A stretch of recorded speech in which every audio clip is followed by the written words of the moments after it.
que lui qui peut vous préserver de toute chute et vous faire paraître irrépressible devant sa face, de la joie et de l'allégresse.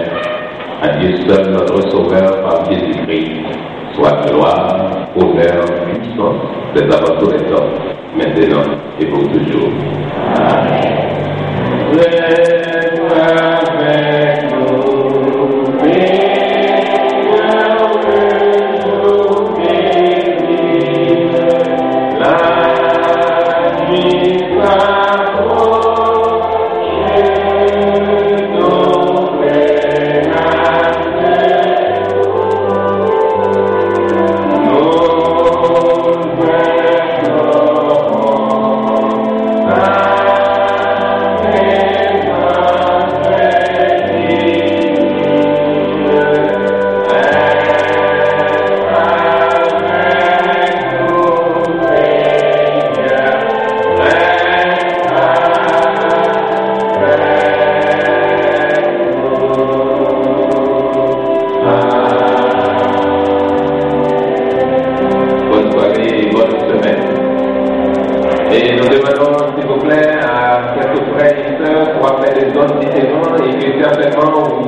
quand Jésus y a pas la joie. Beaucoup croient que je suis étouffé par les lois, mais au contraire j'ai sorti la tête de l'eau. Je peux t'a témoigner de ses bienfaits sur ce flot. Qui t'a dit quand Jésus y a pas la joie? On est heureux, viens voir, on est bien. Débarrassé des poids, des liens qui pesaient sur ma vie, j'ai trouvé du repos, viens. Qui t'a dit quand Jésus y a pas la joie? N'écoute pas les on dit, réjouis-toi. Dans sa présence, des cantiques, des louanges, des mains en l'air, des cœurs légers, quelques pas de danse. Qui t'a dit quand Jésus y a pas la joie? Qui t'a dit quand Jésus y a pas la paix? Suis mon exemple et ne crois pas ceux qui te disent qu'en priant tu perds ton temps. Qui t'a dit quand Jésus y a pas la paix? Qui t'a dit quand Jésus y a pas la joie? Suis mon exemple et ne crois pas ceux qui te disent qu'en priant tu perds ton temps. Qui t'a dit quand Jésus y a pas le bonheur? Que toutes ces choses superficielles sont les meilleures. Ta beauté et ton argent me laisseront de glace. Si pour que j'en profite, le péché doit faire des traces. Je suis en paix à présent dans le Seigneur. Je suis pas pressé, to be blessed, j'attends mon heure. Notre monde n'est que des illusions. T'as un problème, son nom est solution. La joie qu'il offre se révèle être parfaite. Ne disparaît pas dès la première tempête. Tant pis, si je pars dans le vent, tu m'écoutes pas. Je te raconte ma vie, tu l'entends mais tu bouges pas. Fais pour moi une alliance avec ton Dieu. N'est-ce pas réel que c'est à Dieu qu'on est mieux?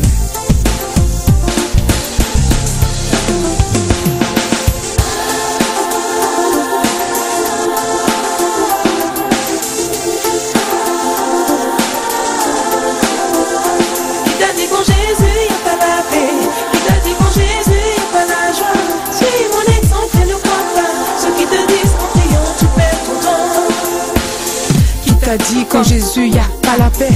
Qui t'a dit que je sais plus m'amuser? Oui c'est vrai j'ai stoppé les discothèques, mais nos veillées prennent toujours des airs de fête. J'ai plus besoin d'un coupé décalé, le son de Rebecca Malopé me fait bouger. Qui t'a dit quand Jésus y a pas la paix? Plus le temps passe et mes blessures s'effacent, ma vie de prière se révèle être efficace.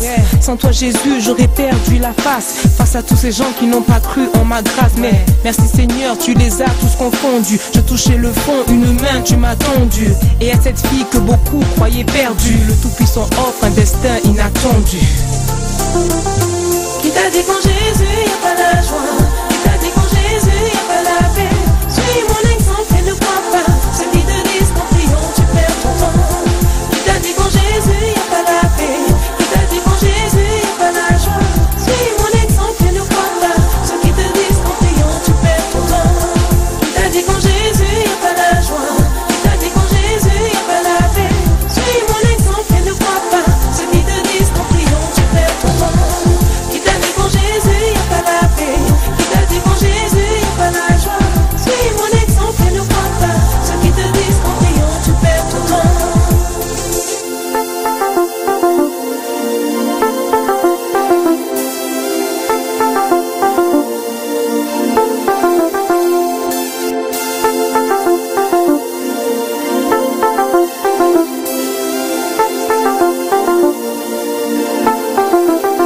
chapitre 23.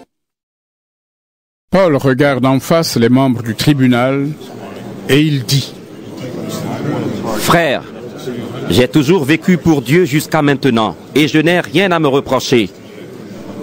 Mais le grand prêtre Ananias commande à ceux qui sont près de Paul: Frappez-le sur la bouche.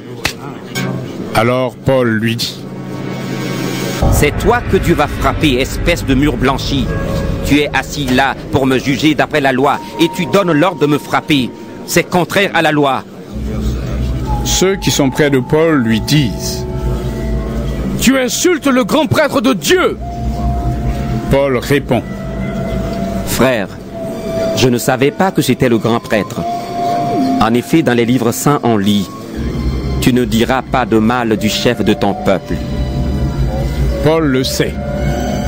Certains membres du tribunal sont sadducéens et d'autres sont pharisiens.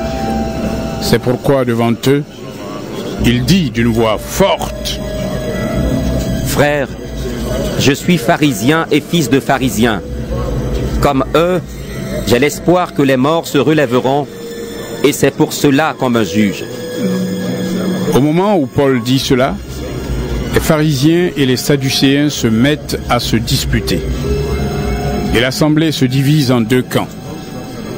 En effet, les sadducéens disent: les morts ne se relèvent pas. Les anges et les esprits n'existent pas. Mais les pharisiens croient le contraire. Tout le monde se met à crier.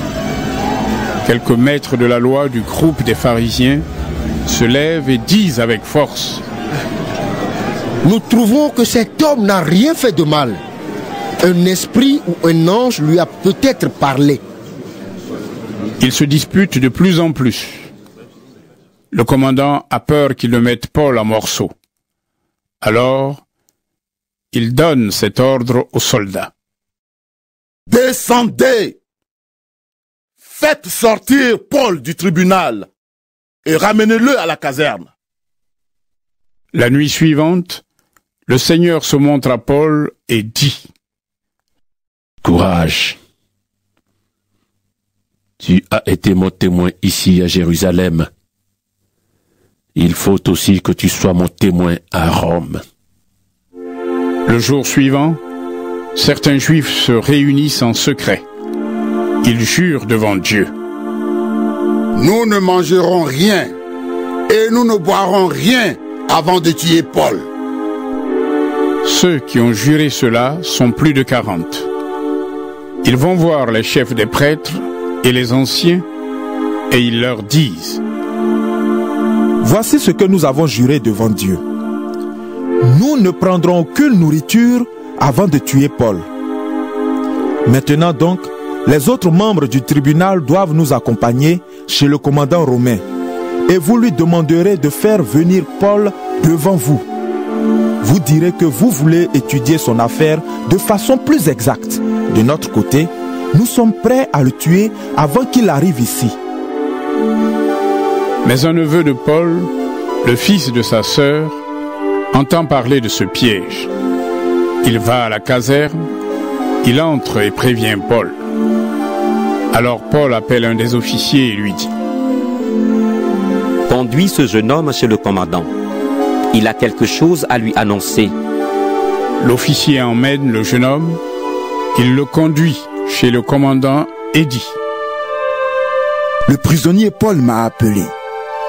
Il m'a demandé de t'amener ce jeune homme. Il a quelque chose à t'annoncer. Le commandant prend le jeune homme par la main, il l'emmène à l'écart et lui demande: Qu'est-ce que tu as à me dire? Le jeune homme répond: Certains Juifs sont d'accord pour te demander d'emmener Paul demain devant leur tribunal. Ils diront qu'ils veulent étudier son affaire de façon plus exacte, mais ne les crois pas. En effet, plus de 40 hommes vont tendre un piège à Paul. Ils ont juré devant Dieu de ne rien manger et de ne rien boire avant de le tuer. Maintenant, ils sont prêts. Ils n'attendent plus que ta réponse. Alors le commandant dit au jeune homme: Ne raconte à personne ce que tu viens de me dire.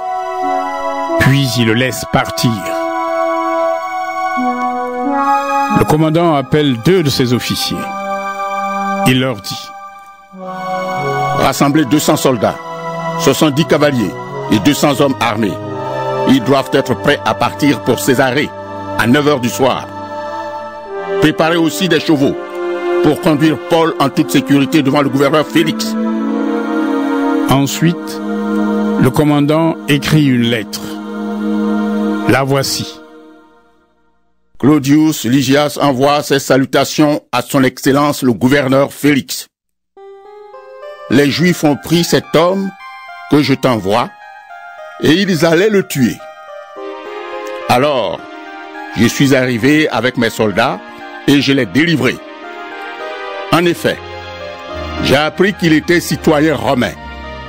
J'ai voulu savoir pourquoi certains Juifs l'accusaient, donc je l'ai amené devant leur tribunal. J'ai vu qu'ils discutaient avec Paul au sujet de leur loi. Voilà pourquoi ils l'accusaient. Mais il n'y a aucune raison pour le faire mourir ou pour le mettre en prison. On m'a prévenu que ces gens voulaient lui tendre un piège. C'est pourquoi je t'ai envoyé cet homme tout de suite.